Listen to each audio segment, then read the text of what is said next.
রাষ্ট্রের বিরুদ্ধে ষড়যন্ত্রে জড়িত অভিযোগে অভিনয় শিল্পী ও হুমায়ুন আহমেদের দ্বিতীয় স্ত্রী মেহের আফরোজ শাওনকে আটক করা হয়েছে। আজ রাজধানীর ধানমন্ডি থেকে তাকে আটক করে ঢাকা মহানগর গোয়েন্দা police.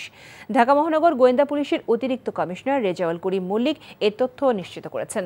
ডিএমপির media and public relations বিভাগের উপকমিশনার জানান, রাষ্ট্রের বিরুদ্ধে ষড়যন্ত্রে জড়িত থাকার অভিযোগের বিষয়ে জিজ্ঞাসাবাদের জন্য তাকে ডিবি হেফাজতে নেওয়া হয়েছে।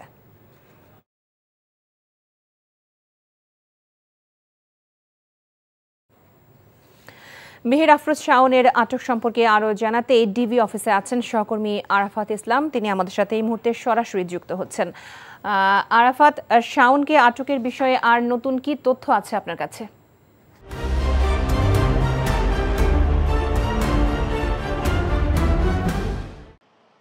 অভিনেত্রী মেহের আফরোজ শাওনকে আটকের যে বিষয়টি সেটি ডিবির পক্ষ থেকে রাষ্ট্রের বিরুদ্ধে ষড়যন্ত্রে অভিযোগে থাকার তথ্য আমাদেরকে জানানো হয়েছে। তবে সুনির্দিষ্ট কোনো অভিযোগের ভিত্তিতে তাকে আটক করা হয়েছে সে বিষয়ে এখনও আনুষ্ঠানিকভাবে ডিবির পক্ষ থেকে আমাদেরকে কোনো কিছু জানানো হয়নি এবং তাকে গ্রেফতার দেখানো হবে কিনা বা পরবর্তীতে তাকে মামলা করে তাকে আদালত তোলা হবে কিনা সে বিষয়ে আমরা এখনও জানিনি, যেহেতু ডিবির পক্ষ থেকে আমাদেরকে আনুষ্ঠানিকভাবে কোনো ব্রিফ করা হয়নি।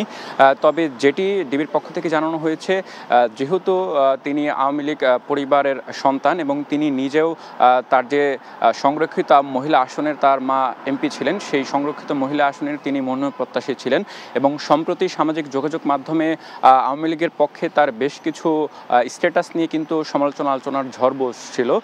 তারই প্রেক্ষিতে কিন্তু অনেকেই মনে করছেন যে তাকে রাষ্ট্রীয় ষড়যন্ত্রের বিরুদ্ধে যে অভিযোগের যে বিষয়টি তোলা হয়েছে এটি খতিয়ে দেখার জন্যই তাকে ডিবিতে নিয়ে আসা হয়েছে এবং বর্তমানে তিনি ডিবি কার্যালয়ে ডিবি হেফাজতে রয়েছেন বলে আমরা জানতে পেরেছি।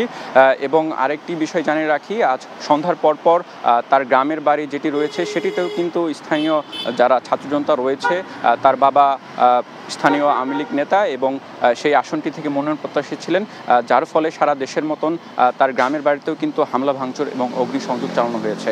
এখন পর্যন্ত এই ছিল আমার কাছে ডিবি কার্যালয় থেকে মেহের আফরোজ শাওন আটকের সবশেষ তথ্য। লোপা।